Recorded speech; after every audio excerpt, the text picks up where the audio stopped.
Hello guys, hi everyone. कैसे आप सब? आई होप आप सब बहुत मजे में होंगे, फुल इंजॉय करते होंगे। आज मैं श्रुति गुप्ता मोस्ट वेलकम करती हूँ फिर से अगेन आपके अपने चैनल हेलो स्टडीज़ में। और अगेन आपके सामने वही इंटरेस्टिंग चैप्टर आपका चल रहा है। ठीक है, चैप्टर आपको वही चल रहा है, इंटरेस्टिंग तो एवरी टाइम है। 4.1 आपका चल रहा है, फोर्थ चैप्टर चल रहा है। 3.5 मतलब 3 चैप्टर्स के पूरे वीडियोस हमने अपलोड कर दिए हैं। आप प्लेलिस्ट में जाइए, सर्च कीजिए, आपको सब कुछ अवेलेबल है। Okay now 4.1 lecture number 3, lecture number 2 तक के हमने आपको 4.1 के 2 क्वेश्चंस तक के क्लियर करवाए क्या? एक बार सर्च करते हैं बुक की तरह। किधर? क्वेश्चन नंबर 2 तक के आपको क्लियर करवाया। वीडियो ज़्यादा लंबी हो जाती, अपलोड होने में प्रॉब्लम होती, इसलिए हमने स्टॉप किया था। देन क्वेश्चन नंबर 3 है, विदाउट लेट स्टार्ट करते हैं। ठीक है, थोड़ा बता देते हैं आपको क्वेश्चन नंबर 2 में क्या करवाया था, आपने खुद देखा भी होगा। हाँ, ये जो रेशियो प्रोपोर्शन था, आपको क्या करना था? क्वांटिटीज थी, फर्स्ट का सेकंड के साथ में का रेशियो निकालना था आपको। ठीक है, और क्या करना था? क्वांटिटी थी तो क्वांटिटी को पहले क्या करते? सेम क्वांटिटी मिलाते हैं। रुपए और पैसे थे तो उसे पूरा पैसे में कन्वर्ट किया जाता है। लीटर मिलीलीटर है तो उसे या तो पूरा मिलीलीटर में कन्वर्ट करो या तो लीटर में कन्वर्ट करो, जैसी आपकी सुविधा। ठीक है, लेकिन जो इजी बनता है हमें वही ज़्यादा करना चाहिए। क्लियर है? तो चलिए now question number 3, express the following percentage as ratios in the reduced form. कुछ परसेंटेज आपको गिवन है, उसको आपको क्या करना है? रिड्यूस्ड फॉर्म में लिखना है। बहुत ईजी है। देखते हैं। अब देखिए, मतलब परसेंट के फॉर्म में गिवन है, रिड्यूस्ड फॉर्म में। ठीक है, क्या करना है आपको? रिड्यूस्ड करना है। रिड्यूस करना है इन द सेंस कट करना है, कट करना है और बस रेशियो के फॉर्म में आपको एज इट इज लिख देना है। देखते हैं फर्स्ट क्वेश्चन। देखिए, ये क्वेश्चन नंबर कौन सा आपका? क्वेश्चन नंबर 3 है। Okay, question number 3 ratio proportion का है, 4.1 ही चल रहा है। क्वेश्चन नंबर 3 तो फर्स्ट आपका है 75:100, यही है आपका फर्स्ट। क्लियर है? अब आप बोलेंगे परसेंट कहाँ है? दिख रहा है क्या परसेंट? नहीं दिख रहा है। परसेंट क्या है? जो परसेंट होता है उसका मतलब क्या होता है?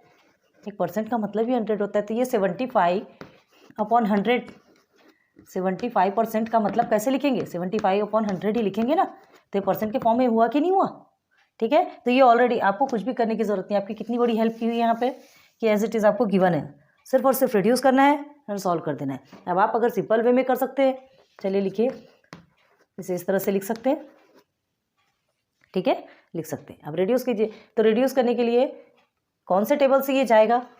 आप तो 9th स्टैंडर्ड के स्टूडेंट हैं, आप डायरेक्ट इसे सॉल्व कर सकते हैं। नहीं कर सकते तो कोई बात नहीं, 75/100 बस निकाल लीजिए और सॉल्व कर लीजिए। किससे आएगा ये?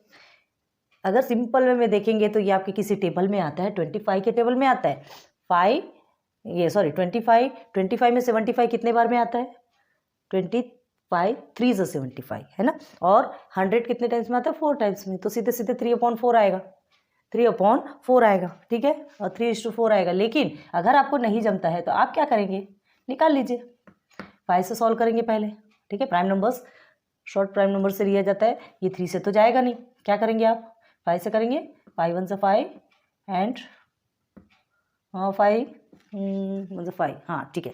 5 5 से 25, अगेन 5 2 से 10, ये 20 हो गया। फिर से आप 5 से लीजिए, है ना। 5 3 से 15, 5 4 से 20 आ गया। देख लीजिए, ये जो एक्स्ट्रा है 3/4 ही आपका आंसर आ रहा है। तो सीधे सीधे आप कीजिए ना, या तो 25 से कर दीजिए। 25 3 से 75 एंड 25 4 से 35। क्लियर हो गया? और नहीं बनता तो आप इज इक्वल टू लिखिए 5। ठीक है, ये दोनों भी पहले 5 से जा रहा है, 2 टाइम्स में जा रहा है, 5 × 5। ठीक, और ये भी कितने बार में जा रहा है? 5 × 5 मल्टीप्लाई अगेन, इसका 3 है और इसका 4 है। तो ये दो आपका कट हो गया, बस 3/4 बचा। आप चाहे इधर से कीजिए चाहे इधर से कीजिए, answer will be same. Clear है? बस क्या करेंगे आप? इज इक्वल टू, इसे आप क्या लिख सकते हैं? 2/4, और इसे हमें क्या किस फॉर्म में करना है? Ratio in the reduce form. तो ये रिड्यूस हो गया, अब इसे 3/4 या 3:4, बस चाहे जैसा भी लिखना है। This is your answer. हमने बार बार आपको बताया, आपको इस फॉर्म में लिखना है, इस फॉर्म में लिखना है, मतलब दोनों का भी एक ही है। या तो दोनों लिख दो तो बहुत अच्छी बात है। ठीक है ना, क्वेश्चन नंबर 1 हो गया आपका क्लियर। क्वेश्चन नंबर 2 देखिए, क्वेश्चन नंबर 2 क्या है आपका? हाँ, 44:100, 44:100 निकालेंगे इसका रेशियो प्रोपोर्शन। इसे HCF निकाल के देख लीजिए, इवन नंबर है, 2 से जाता है 22, 2 सा 2 5 सा 10 एंड अगेन से जाएगा 11 एंड हियर इज 25। अब किसी से जाएगा क्या? नहीं जाता, मतलब ये दोनों भी 2 से 2 टाइम्स पे जा रहा है और ये 11 और 25, तो 11/25 आपका क्या है? रेशियो निकलेगा। सॉल्व करते हैं इसे, क्या लिखेंगे? इज इक्वल टू 44/100 लिखेंगे, दोनों की भी वैल्यू क्या है लिखेंगे, 2 × 2 तो दोनों में भी आया और 44 का 11 भी आया, जिसके साथ में है उसी को लिखेंगे। ये 2 दोनों के लिए आया है, 2 टाइम्स आया है तो 2 टाइम्स ही लिखेंगे। ओके, देन 25 नीचे वाले का आया, ये कट अगेन 11/25। ठीक है, लिखने में थोड़ी सी प्रॉब्लम जा रही है, जस्ट मिनट। ओके, 11/25 यही आया, तो क्या लिखेंगे? देयरफॉर, ठीक है, यहाँ पर भी आप देयरफॉर करेंगे, देयरफॉर 11/25 और 11:25 आंसर। कितना इजी है ना। क्वेश्चन नंबर 3, ठीक है, क्वेश्चन नंबर 2 तक ये कंप्लीट हो गया आपका, सिंपल है, 6.25%। अब ये देखिए, ये आपका आया डेसिमल में, बहुत ध्यान दीजिएगा इसे, 6.25% है। अब देखिए 6.25% में पहले क्या है, पहले इसको हमको रेशियो में लिखना है, मतलब रेशियो में लिखने का मतलब क्या है, पहले हम ये डेसिमल का जो है ये हटाना पड़ेगा, डेसिमल हटाना पड़ेगा। तो देखिए ये जो परसेंट है ना, 6.25% आपको ऑलरेडी गिवन है, तो क्या करेंगे आप, 6.25 आप परसेंट है, क्या लिखेंगे, 6.25/100। हमको क्या किया गया है, जैसे परसेंट में लिखना है तो क्या करेंगे, 6.25/100 लिख लिया हमने। लिखो, अब देखो ये अच्छा लग रहा क्या डेसिमल?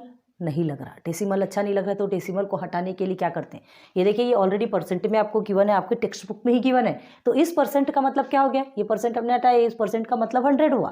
ठीक है, तो पहले हमने इसे ऐसे लिखा, अब हमें क्या करना है, हमें इसे रिड्यूस्ड फॉर्म में करना है, रेशियो फॉर्म बनाना है, तो सबसे पहले इसका डेसिमल हटाना पड़ेगा। तो आपने इसके पहले पढ़ा है ना, ये डेसिमल हटाना है तो डेसिमल के पीछे कितने डिजिट है, 2 डिजिट है, तो डेसिमल हटाने के लिए हमको क्या करना पड़ता है, 2 0 वाले नंबर से हमें डिवाइड करना पड़ता है।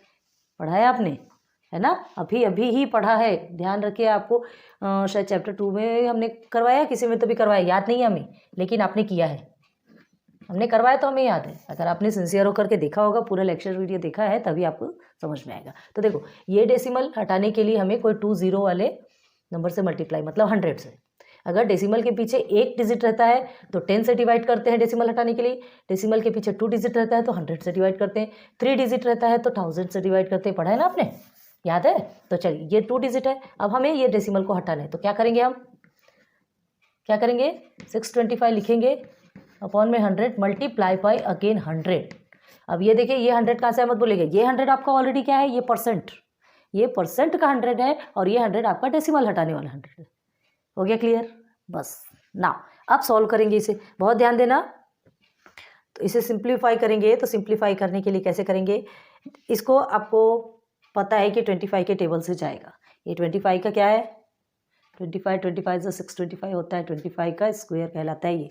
ठीक है, तो डायरेक्ट सब कुछ जा रहा है, आपको ना तो HCF निकालने की जरूरत है, कुछ ना कुछ टेबल आना चाहिए, 30 तक टेबल रट्टा मार लो।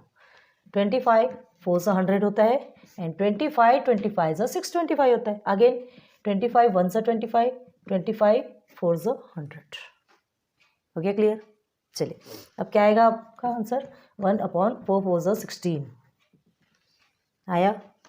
डायरेक्ट 25 से कट करिए, कहीं जाने की जरूरत नहीं इसमें, ना HCF की ना LCM की, और नहीं आता तो फिर निकालो।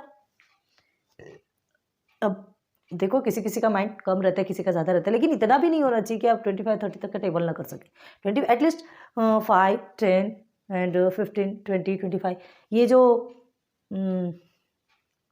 रैंडमली जो रहते हैं ना, इन्हें तुम याद कर सकते हो, कोई टेंशन वाली बात नहीं है। हो गया, तो 1/16 आया आपका, तो आप इसे कैसे लिखेंगे, डायरेक्ट 25 से कट हुआ, 1/16, देयरफॉर 1/16 और 1:16 इज योर आंसर। हो गया क्लियर? क्वेश्चन नंबर 3 थोड़ा सा आपको लंबा पड़ा, थोड़ा हेक्टिक लगा, लेकिन हेक्टिक नहीं है। बस ये ध्यान रखना है कि यहाँ अगर परसेंट गिवन है और डेसिमल भी गिवन है, परसेंट भी गिवन है, डेसिमल भी गिवन है, तो परसेंट का 100 आप अलग लिखेंगे और डेसिमल हटाने के लिए अगर आप डिजिट, अगर 1 डिजिट है डेसिमल के पीछे तो आप 10 लिखेंगे, 10 से मल्टीप्लाई करेंगे, एंड अगर 2 डिजिट है तो आप 100 से मल्टीप्लाई करेंगे, सॉरी डिवाइड करेंगे। क्लियर है? हो गया? इधर का रब कर दें, उसे कर लीजिए आप थोड़ा सा।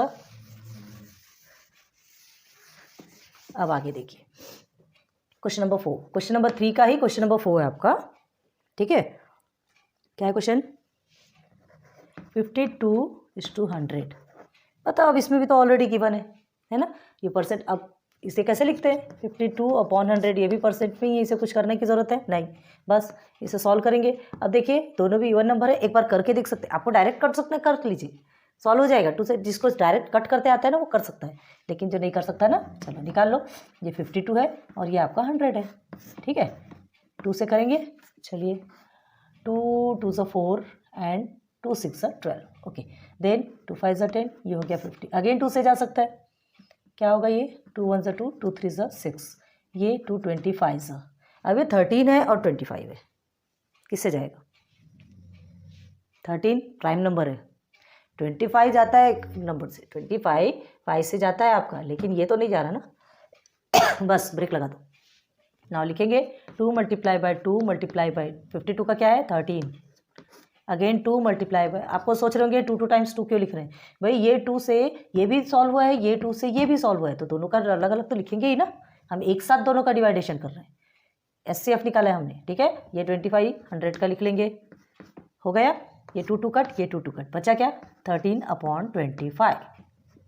क्लियर हो गया? 13/25 आपका रिमाइंडर है, तो ये आपका रेशियो है। तो क्या करेंगे? देयरफॉर आंसर इज 13/25, या तो लिखेंगे the reduced form of 52:100 is 13/25 और 13:25। Clear? 4th question also clear. कितना ईजी ना, मज़ा आ रहा है ना सॉल्व करने में, अच्छा लग रहा है। चलो अब देखिए एक 5th क्वेश्चन है आपका, ये भी डेसिमल वाला है, 0.64%। अब देखो हमने क्या बताया था, यहाँ यहीं पे बताया था परसेंट भी गिवन है, डेसिमल भी गिवन है, ठीक है? इसीलिए आपको ऑलरेडी ना परसेंट गिवन रहता है, ताकि आप कंफ्यूज मत हो। क्यों? परसेंट गिवन है मतलब आपको ऑलरेडी 100 लिखना ही है, परसेंट के बदले 100 लिखना है। लेकिन जो डेसिमल गिवन है ना, तो वो डेसिमल का अलग से और आपको ये 100 मिलेगा। क्लियर है? आपको डेसिमल हटाना है तो। अब देखिए इसके पीछे भी 2 डिजिट है, जैसे उसके पीछे 2 डिजिट है ना, तो इसके पीछे भी 2 डिजिट है, तो क्या करेंगे? इज इक्वल टू, चलिए आगे बढ़ेंगे। तो देखिए पहले तो लिखेंगे 0.64% को हटा रहा है, तो 100 लिख लिया हमने, लिख लिया। अब हमको डेसिमल को हटाना है, डेसिमल हटाने के लिए क्या करेंगे? इज इक्वल टू 0.64, ये जो 100 है एज इट इज़ लिखेंगे, हमने डेसिमल हटा लिया, मल्टीप्लाई बाय 100, मतलब डिवाइड करना है, तो ये नीचे है तो इसके साथ में ही रखेंगे ना, हो गया। अब देखिए ये 0 लिखने की ज़रूरत है कि हमने इसके पहले ही बताए थे, 0 अगर किसी नंबर के सामने लिखते हैं तो भी उसका कोई मतलब नहीं, ठीक है? देखो 0.64 लिख रहे हैं, इसका बहुत मतलब होता है, ध्यान रखो। 0.64 लिख रहे हैं, इसका यहाँ पे 0 का बहुत मतलब है, लेकिन सिर्फ 0.64 लिखा है तो वो 0 का कोई मतलब नहीं, ठीक? तो ये 0 हट जाएगा। हाँ, अगर 64.0 लिखा है तो इस 0 का भी कोई मतलब नहीं।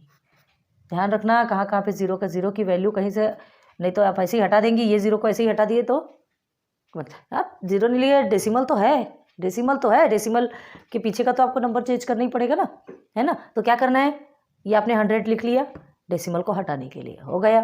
2 डिजिट है इसलिए 2 0 वाला नंबर लिए, हो गया। अब इसे सिंपल वे में सॉल्व कीजिए। तो कैसे सॉल्व करेंगे? कट हो सकता है, कर लीजिए कट, आप कर सकते हैं। किससे आएगा ये? 2 के टेबल से भी आएगा, 4 के टेबल से आता क्या? 4 के टेबल से तो ये कट हो जाएगा। अब ये देखते हैं 4 के टेबल, 4 1 से 4, हाँ आता, 4 1 से 4, ठीक है। 2 रिमाइंडर हुआ 6 से, 4 6 से 24 होता है, 16 आ गया, चलो। और ये हो गया 425। क्लियर है? अब देखिए अगेन ये 4 से जाएगा, ये 16 जो है 4 4 से 16 होगा, अगेन 425, 25। अब ये दोनों 25 को मल्टीप्लाई करोगे, हमने क्या कहा था? 25 का स्क्वायर क्या आता है? स्क्वायर आता है कि नहीं आता? सब याद रखो, 625 अभी हमने पढ़ाया था, यही तो है, 625, ठीक है। 25 का स्क्वायर कहलाता है, अब याद कीजिए, स्क्वायर वगैरह सब बहुत काम आने वाला है। तो क्या आएगा 4/625 आया। अब आप क्या करेंगे, क्या करेंगे, 4/625 है तो आप क्या करने वाले हैं, क्या इसको और सॉल्व करने वाले हैं? डर लग रहा है, इतना बड़ा दिख रहा है, मतलब ज़बरदस्ती कट करने बैठोगे इसको? पागल नहीं बनना, यही आपका आंसर है, नहीं करना है इसको कट, ठीक है, यही हमारा आंसर है। तो क्या लिखेंगे, देयरफॉर 4/625 आंसर लिख लेंगे। अगर वैसा लिखना है तो द रेशियो ऑफ 0.64 इज 4/625 और 4:625। हम बार बार दोनों भी आंसर इसलिए लिखते हैं ताकि आपको दोनों में कोई कन्फ्यूजन हो। क्लियर है? और का मतलब या जैसा भी ऐसा लिखो चाहे वैसा लिखो, ठीक है। Question number 5 complete. कितने क्वेश्चन इसमें? हाँ, हो गया ना क्वेश्चन नंबर 5। क्वेश्चन नंबर 3 का क्वेश्चन नंबर 5 तक के आपने कंप्लीट कर लिया, कांग्रेट्स। जंग जीत गए क्या? अभी बहुत सारे बाकी हैं, जितना बाकी अभी युद्ध जारी है, युद्ध जारी है, लगे रहो। तो क्वेश्चन नंबर 4 है। अब आप देखिए क्वेश्चन नंबर 3 तक आपका अच्छा कंप्लीट हो गया क्या? बहुत अच्छे से समझ में आया? क्लियर है? आगे बढ़े, ओके। देन क्वेश्चन नंबर 4 देखिए। क्वेश्चन नंबर 4 आपके एज लाइक स्टोरी प्रॉब्लम है। क्या लिखा है आपका? 3 persons can build a small house in 8 days। 3 लोग मिलकर एक घर को 8 days में बना सकते हैं, okay. To build the same house in 6 days। अब उसी हाउस को 6 days में बनाना है। फिर how many persons are required, कितने पर्सनस लगेंगे? भाई ये तो कॉमन सेंस वाली बात है। आपने डायरेक्ट एंड इनवर्स प्रोपोर्शन पढ़ा है, याद है? स्टैंडर्ड 7th में डायरेक्ट एंड इनवर्स प्रोपोर्शन आपने पढ़ा है। अगर आपको याद होगा, अगर आपने इसके पहले कभी पढ़ा होगा तो याद होगा, नहीं पढ़ा होगा तो फिर प्लेलिस्ट में जाइए, हमारा स्टैंडर्ड 7th का है ना, हमने सेकंड पार्ट में पढ़ाया डायरेक्ट एंड इनवर्स प्रोपोर्शन, देखिए और आइए, ठीक है। मतलब इसमें क्या कहा गया है पता है क्या? 8 पर्सन्स, ठीक है, 3 days में एक घर को बना सकते हैं। और वही क्या कहा जा रहा है, 6 days में बनाना है उसी घर को, तो कितने लगेंगे? भाई जब कम दिन में बनना है तो ऑब्वियसली ज़्यादा लोग लगेंगे, ठीक है। ज़्यादा लोग बनाए तो कम दिन में बन रहा है, कम दिन में बनाना है तो ज़्यादा लोग लगेंगे। भाई काम जल्दी होना तो थोड़ा व्यक्ति तो ज़्यादा होना है ना, पर्सन्स तो ज़्यादा होना। तो ये क्या हो रहा है यहाँ पे, डेज क्या हो रहे हैं, कम हो रहे हैं और पर्सन्स बढ़ रहे हैं, ठीक है। तो ये कौन सा प्रोपोर्शन कहलाता है? डायरेक्ट और इनवर्स प्रोपोर्शन पढ़ा है आपने। डायरेक्ट प्रोपोर्शन में क्या होता है कि इधर अगर पर्सन बढ़ते हैं तो इधर आपके डेज भी बढ़ते हैं, ऐसा। तो डायरेक्ट मतलब दोनों भी बढ़ते हैं, ठीक है, या तो दोनों भी बढ़ते हैं या तो दोनों भी कम होते हैं, ये डायरेक्ट कहलाता है। लेकिन इनवर्स में क्या होता है पता है क्या? एक अगर बढ़ रहा है ना तो दूसरा घटता है, इंक्रीजिंग एंड डिक्रीजिंग। पहला अगर इंक्रीजिंग हो रहा है तो दूसरा डिक्रीज होता है, इसको बोलते हैं इनवर्स प्रोपोर्शन। पढ़ा है आपने? हाँ, इनवर्स वेरिएशन, इनवर्स प्रोपोर्शन हमने पढ़ाया, प्लीज़ जाके देखिए। तो यहाँ पे क्या हो रहा है, इनवर्स प्रोपोर्शन चल रहा है। इनवर्स प्रोपोर्शन में क्या होता है, एक और बात बता देते हैं। इनवर्स प्रोपोर्शन में जो प्रोडक्ट होता है ना, इनवर्स प्रोपोर्शन का जो प्रोडक्ट होता है वो कांस्टेंट होता है, ठीक है। इनवर्स प्रोपोर्शन में जो प्रोडक्ट होता है वो कांस्टेंट होता है। और जो डायरेक्ट प्रोपोर्शन, हाँ, डायरेक्ट प्रोपोर्शन में जो रेशियो होता है वो कांस्टेंट होता है, ठीक है। इनवर्स प्रोपोर्शन में प्रोडक्ट कांस्टेंट होता है और डायरेक्ट प्रोपोर्शन में रेशियो कांस्टेंट। कांस्टेंट का मतलब क्या होता है? सेम नंबर आता है, ठीक है। जब जैसे देखिए यहाँ क्या गिवन है आपको, चलिए पहले देखते हैं, एक टेबल बनाते हैं आपके लिए, पहले बना के दिखाते हैं फिर बाद में थोड़ा सॉल्व करते हैं तो आपको इजी होगा, ठीक है। आपने वैसे पढ़ा है, देखिए नंबर ऑफ पर्सन, ठीक है, एंड नंबर ऑफ डेज। अभी थोड़ा समझा रहे हैं, पहले ध्यान दीजिए, बाद में अच्छे से लिखाएंगे आपको। नंबर ऑफ डेज, तो नंबर ऑफ पर्सन क्या है, 3 लोग मिलके 8 days में बनाते हैं, ठीक है। 3 लोग मिलके 8 days में बनाते हैं। तो क्या पूछा जा रहा है, 6 days में बनाने के लिए कितने लोग लगेंगे?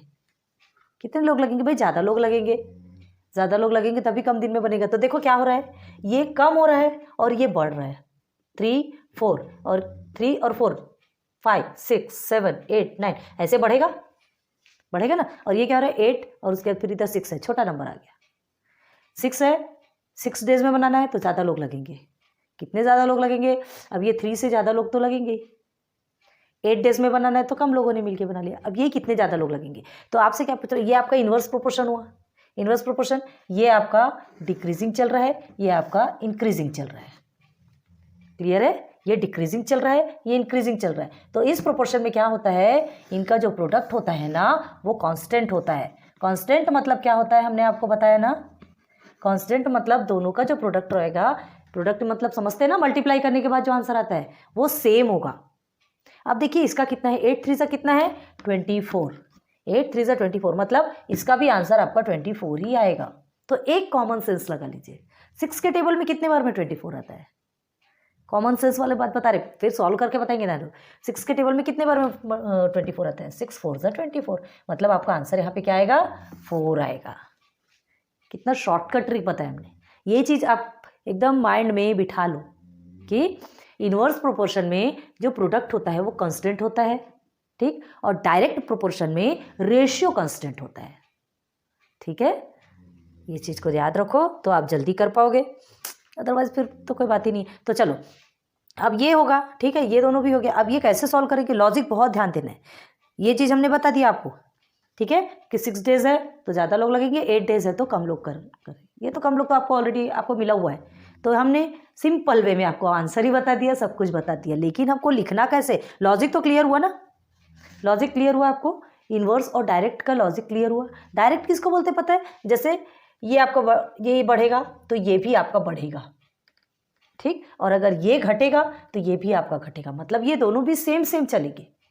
अगर ये दोनों भी इस रो में चल रहे हैं या दोनों भी इस रो में चल रहे हैं तो ये आपका डायरेक्ट प्रोपोर्शन होगा, ठीक। लेकिन इनवर्स प्रोपोर्शन किसको बोलते हैं, ये इधर बढ़ रहा है तो इधर घट रहा है, या तो फिर इधर घट रहा है तो ये बढ़ रहा है। ये दो प्रोसीजर इनवर्स का है, ये दो प्रोसीजर डायरेक्ट का है। आप बना लीजिए और लिख लीजिए, यहाँ लिखे direct and this is inverse proportion, आप लिख लो। समझ आ रहा, बहुत सिंपल तरीके से बताने की कोशिश कर रहे हैं, एक एक पॉइंट, एक एक बेसिक पॉइंट पकड़, कोई आपको ऐसा नहीं समझाएगा। समझ में आ रही बात, ये सिंपल किस तरीके से ये बना के आपको दिखा रहे हैं ताकि आपको ये चीज़ें क्लियर होनी चाहिए। ये तो सिर्फ और सिर्फ आपका लॉजिक क्लियर करवा रहे हैं, आपका बेसिक कंसेप्ट क्लियर करा रहे हैं। अभी ये क्वेश्चन अभी सॉल्व करना बाकी है ना। इस क्वेश्चन को कैसे सॉल्व करेंगे, बस ऐसे सॉल्व किए तो हो गया क्या, नहीं होता। ऐसे सॉल्व करने से, अब देख लो ये इनवर्स है ना, तो इसमें आप क्या लिख लेंगे, ब्रैकेट में प्रोडक्ट कांस्टेंट, या शॉर्टकट लिख के रख लीजिए, याद रहेगा, ठीक है। और डायरेक्ट में रेशियो कांस्टेंट।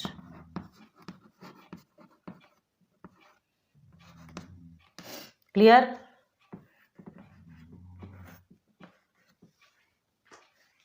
ये शॉर्ट पॉइंट है। शॉर्ट पॉइंट जहां हम लिखते हैं ना उसमें लिख के रखिए, 2-3 बार देखिए या डेली एक एक बार ही देख लीजिए, तो ये आपके लिए माइंड में बैठ जाएगा। ये आपने याद कर लिया, सब कुछ कर लिया, क्लियर है। चलो आगे बढ़े, आगे क्या बढ़ना है, अभी हमको इसको सॉल्व करना है। तो यहाँ तक तो आपने ये पार्ट समझ लिया, ठीक है, ये पार्ट आपको समझ गया। अब इसको सीधे सीधे तरीके से लिखना कैसे है, इसको लिखना कैसे, करना कैसे है, फाइनली हमको लिखना भी है ना, इसे बनाना भी है ना क्वेश्चन नंबर 4 को। तो क्या पूछा, क्या कहा गया हमसे कि number of person 3 person 8 days में, 3 पर्सन 8 डेज में घर को बना लेते हैं, तो 6 डेज के लिए कितने पर्सन लगेंगे। तो चलो सबसे पहले सॉल्यूशन लिखेंगे, सॉल्यूशन, ठीक है। लेट्स, अब हमें नहीं पता ना कितने पर्सन लगेंगे, तो सपोज x लेंगे, let's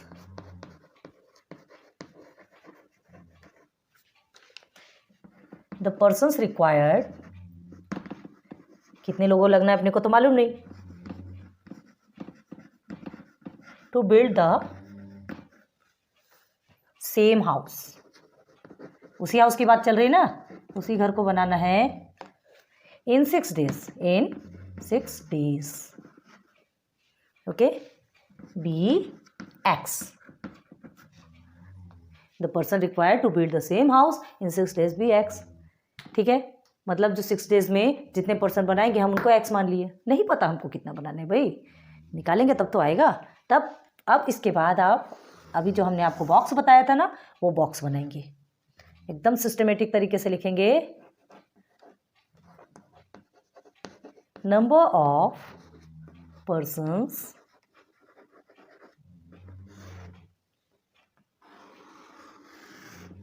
and here is number of days.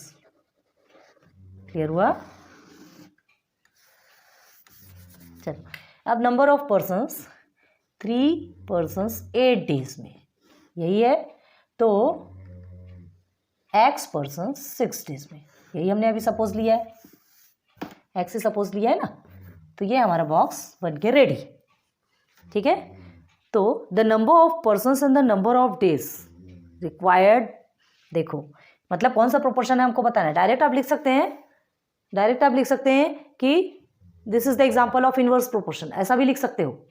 ठीक है, क्या लिखोगे? This is the example of inverse proportion. लेकिन सही तरीके से लिखने के लिए क्या करेंगे?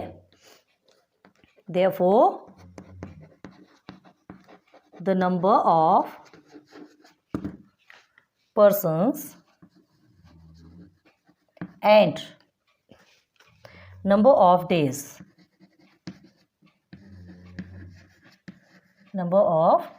देखो राइटिंग समझ नहीं आ रही हो तो हम बोल रहे हैं तो आप समझते होंगे ना, क्या करें, राइटिंग अच्छी नहीं है। मेन मोटो हमारा आपको अच्छे से बताना है। Number of days, the number of persons and number of days, ठीक है, required to build the house,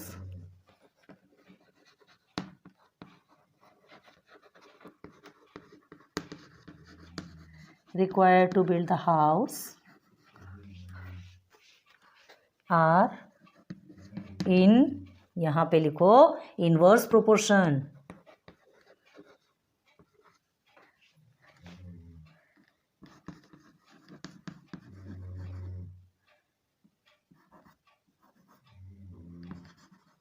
ये हो गया, और ये इनवर्स प्रोपोर्शन के नीचे आप लाइन खींचेंगे।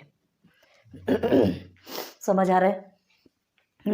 भर रहा है दिमाग में कुछ? The number of persons and number of days required to build the house are in inverse proportion, मतलब ये इनवर्स प्रोपोर्शन आपको बताना है। हमने क्या कहा? आप डायरेक्ट भी लिख सकते हैं, this is the example of inverse proportion, या तो इस तरह से लिख सकते हैं। दोनों भी सही है। अब देखो, देयरफॉर अब इनवर्स प्रोपोर्शन में है तो क्या होगा? इनवर्स प्रोपोर्शन में है तो प्रोडक्ट कांस्टेंट होगा, हमने बताया था आपको एग्जांपल में। तो लिखेंगे product of number of persons, therefore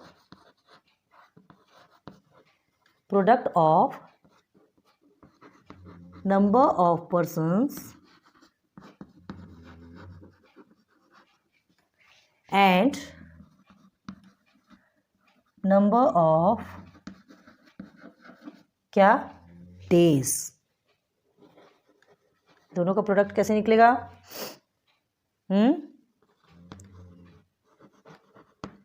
required to build the house,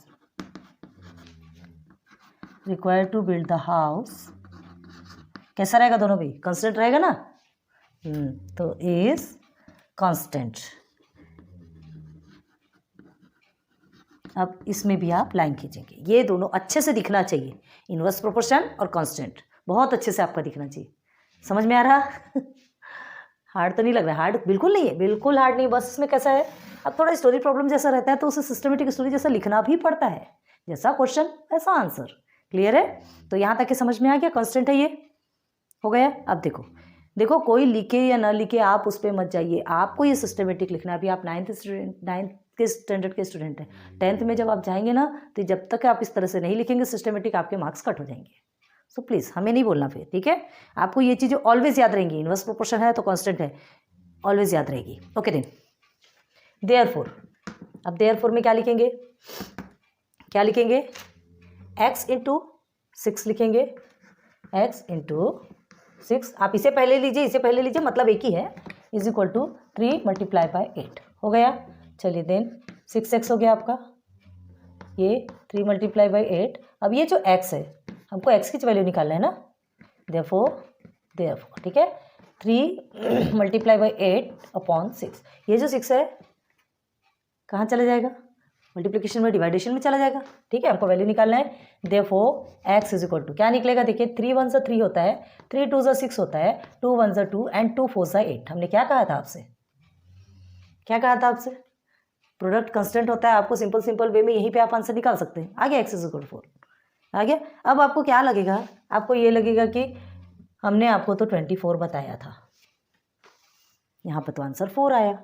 भाई हमने x की वैल्यू निकाली है, इस x के प्लेस पे 4 आएगा। अब आप करके देखिए ना, 3 8 24 है ना, या 8 3 24, जो भी बोलो, 4 6 24, 6 4 24, आया कि नहीं? यहाँ पे अभी आपको लिखना नहीं है, यहाँ जो है वैसे ही रहेगा, नहीं तो आप यहाँ लिख देंगे तो हो गया, फिर वो 4x हो जाएगा।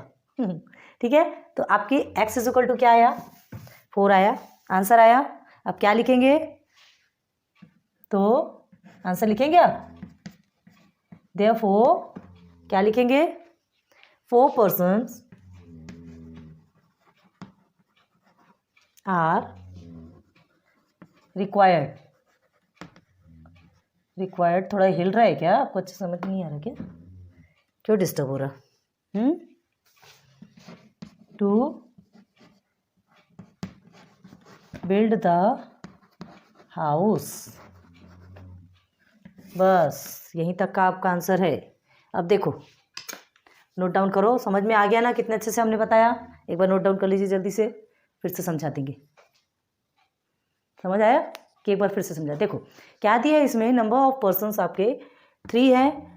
8 डेज में क्या करेंगे? एक हाउस को बनाते हैं। अब उसी हाउस की बात की जा रही है कि 6 डेज में कितने लोग मिलेंगे तो उस हाउस को बना लेंगे। तो भाई देखो यहाँ पे ये 3 है ना, उससे ज़्यादा नंबर आया 4, आंसर आपका 4 आया। ठीक है, तो 3 और 4 ये बढ़ रहा है।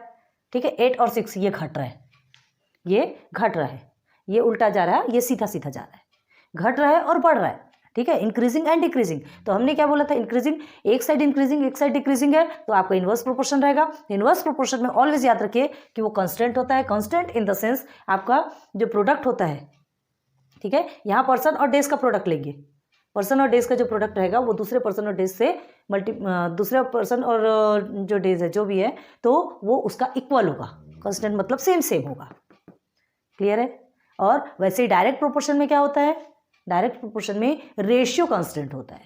ठीक है, अभी हमने लिखाया, आपको बता दिया सब कुछ, तो ये क्लियर हो गया आपका। 4 persons are required to build the house. कर लो, 6 4 24 आ गया।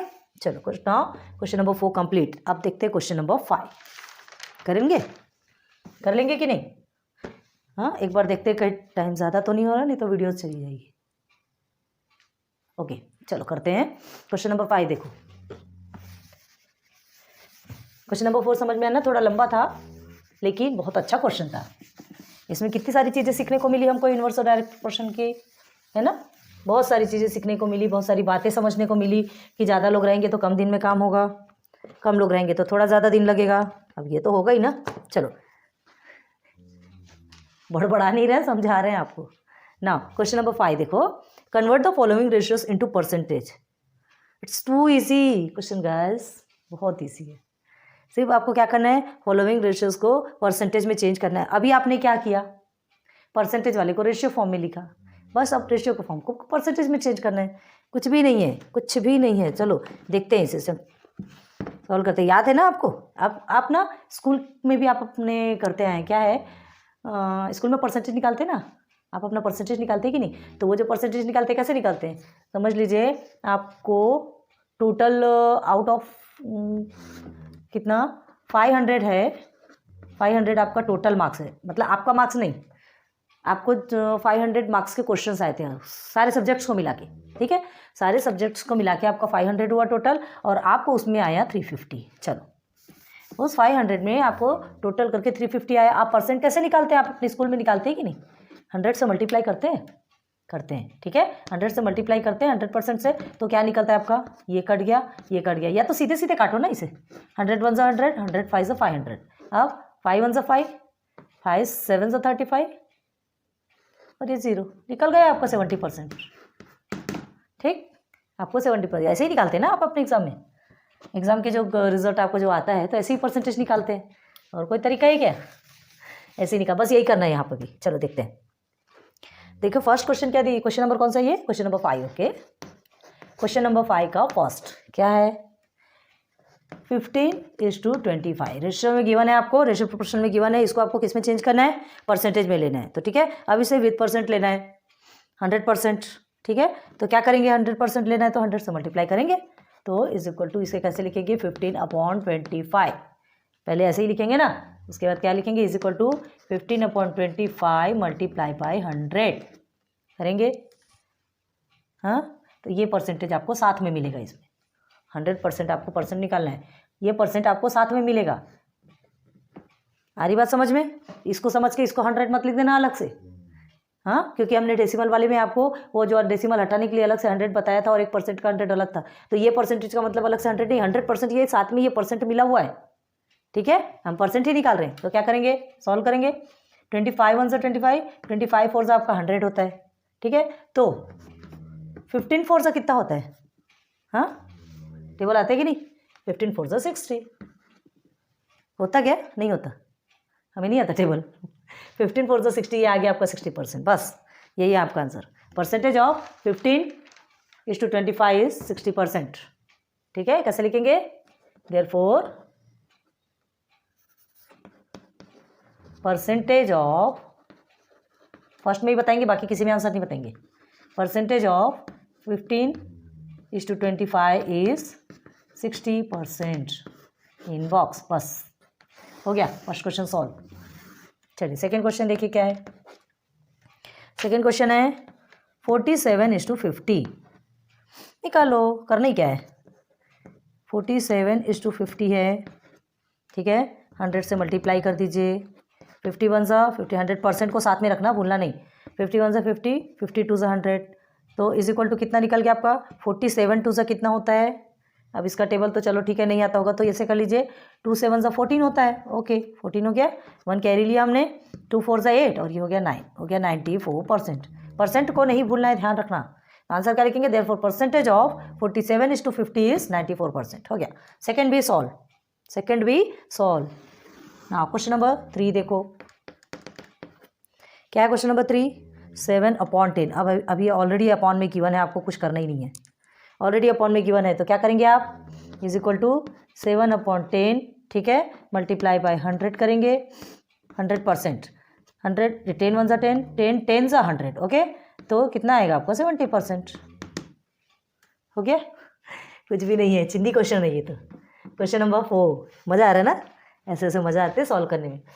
546, बप्पा रे बप्पा, इतना बड़ा क्वेश्चन, इतना बड़ा है नंबर। डर लग रहा है ना देख के? क्यों डर गए? कोई दाना है खा लेने वाला है? सॉल्व करके देखेंगे, पहले सॉल्व करेंगे, खुद ही इजी हो जाएगा। ठीक है, पहले हार मान लेना, कहीं की समझदारी नहीं होती। करो, फिर ना हो तो कोई बात नहीं, हमने किया तो ना, पहले ही डर के नहीं करेंगे, ये वाली आदत कभी नहीं रखना। कितना भी बड़ा टास्क हो, आपसे नहीं होता, अगर आपको ऐसा लग रहा नहीं होता तो भी उसे करो। क्या पता आपने एक कदम बढ़ाया, ऊपर वाला गॉड आपके साथ कोई चमत्कार कर दे और आपका काम हो जाए, इसलिए उसे करो, नहीं करने वाला काम नहीं करना। ठीक है, देखो भाषण नहीं दे रहे हैं, अनुपमा जैसे 6 पेज का भाषण है, 5 पेज का भाषण नहीं दे रहे हैं। करना हो करो, नहीं करना हो आप पे डिपेंड है। अच्छी बातें बताना हमारी जिम्मेदारी है यार, हमारी भी रिस्पॉन्सिबिलिटी बनती है। चलो ये हो गया, अब किसे लिखेंगे, कैसे लिखेंगे इसे? 546 है, ये 600 है, मल्टीप्लाई कीजिए 100 से। देखो ना कहाँ जा रहा है परसेंट, 100 1 से 100, 100 6 600, ये तो यहीं कट गया। बस इसे 6 से कट करके देखिए, 6 1 से 6 हो गया। अब 6 के टेबल में 54 आता है क्या? 6 7 42 6 9 54 आ गया, और 6 1 से 6 हो तो गया। क्या करना है इसे? हो गया, 91% आ गया आपका। कितना बड़ा दिख रहा था ये? बड़ा था क्या? नहीं था, कुछ नहीं, बस 91%। आंसर आप लिख लेना। हाँ, परसेंटेज ऑफ 546/600 इज 91। बस नाउ क्वेश्चन नंबर 5 देखिए, छोटे छोटे आंसर्स। फर्स्ट में हमने आपको लिखा के दे दिया, सेकंड में बस क्या है, सेम सेम लिखना है, बस यहाँ का नंबर्स चेंज करना है और ये परसेंटेज चेंज करना है, मतलब जिसका जो है वही तो लिखोगे ना। चलो ना, क्वेश्चन नंबर 5 आपका क्या है? 7/16। ये भी आपको अपॉन के फॉर्म में ऑलरेडी मिला हुआ है, देखते हैं। तो is equal to 7/16 multiply by 100। Clear है? तो ये 4 से जाएगा, 4 4 से 16 एंड 4 25 100। अब ये और किसी से जाएगा क्या? नहीं, पॉसिबल ही नहीं है। तो क्या करेंगे, ये नीचे का तो 4 आप एज इट इज लिखेंगे। 25 7 सा 25 5 सा 125, 25 6 150, 175 आपका आ गया। ठीक है, अब क्या करेंगे आप? हो गया आपका आंसर, निकल गया। हाँ, कुछ करने की, सॉरी यहाँ पे परसेंट नहीं बनाया हमने, ये परसेंट प्लीज़ कीजिएगा ना, भूलिएगा मत। देखिए सब में नहीं बोले हमने, एंडिंग में ध्यान नहीं रहा, तो ये परसेंट निकल गया, तो हो गया ना आपका। और सिंप्लीफाई कर सकते हैं, देखते हैं। तो इसे आप क्या करेंगे पता है, 175 को डिवाइड कीजिए 4 से, ठीक है। तो 4 4 से तो आपका 16 हो गया। अब क्या करेंगे, ये 1 है, 5 नीचे ले लेते, ये तो आपका कट गया। देन 4 3 12 होता है आपका। अगेन ये आपका 3 डाउन साइड लेंगे। अब देखिए 3 जाएगा क्या, नहीं जाएगा, तो डेसिमल लेंगे, एक 0 बढ़ा देंगे। ओके, देन 4 5 20, 4 8 नहीं, 4 8 बहुत ज़्यादा जाएगा, 4 7 28। ओके, 4 7 28, 30 से छोटा है ना, ठीक है, क्लियर हो रहा। ओके, अब देखिए 10 में से 8 गया, आपका 2 बचा, ये आपका कट हो गया, 2 बचा है, 0 लगाएंगे, देखिए हो गया, 4 5 20, देन 0, रिमाइंडर इज 0, हो गया पूरा सॉल्व, आ गया आपका आंसर। तो क्या आया, 43.75, ठीक। तो हम क्या लिख सकते हैं इसके लिए, इज इक्वल टू 43.75%, इसका मतलब लिख सकते हैं ना। तो इज इक्वल टू 43.75%, तो क्या लिख लेंगे आंसर आप, the percentage of 7/16 is 43.75%। Clear हो गया, ठीक है। तो क्वेश्चन नंबर 5 तक के हमने आपको क्लियर करवा दिया। अब बाकी देखेंगे ना आगे, हड़बड़ी क्या है ना, वीडियोस अपलोड होने में प्रॉब्लम होती है, हमने वही बताया। तो ठीक है, thanks for watching my videos. Thanks तो बोलेंगे आप, अगर हमारी वीडियो देख रहे हैं तो हमारे लिए कितने बड़े गर्व की बात है कि मतलब हमें खुशी होती है, मतलब हमें ऐसा लगता है कि हाँ हम अच्छा पढ़ा तो रहे हैं, ताकि हमारा वीडियोस आप देख रहे हैं, मतलब कहीं ना कहीं हम अच्छे से ही पढ़ा रहे होंगे, तब तो आप हमारा वीडियो देख रहे हैं। कमेंट सेक्शन में देखते बहुत खुशी होती है कि आप इस तरह से हमारे लिए कुछ अच्छा लिखते हैं। प्लीज़ लिखते जाइए, हमारा मोटिवेशन कीजिए, तो आपके लिए वीडियोस और ज़्यादा अपलोड करेंगे। नहीं करेंगे तो भी कोई प्रॉब्लम नहीं, हमको तो अपलोड करना है, हमारा मोटो है, हमने अपना लेके चला है, हम आपके लिए करेंगे, ठीक है।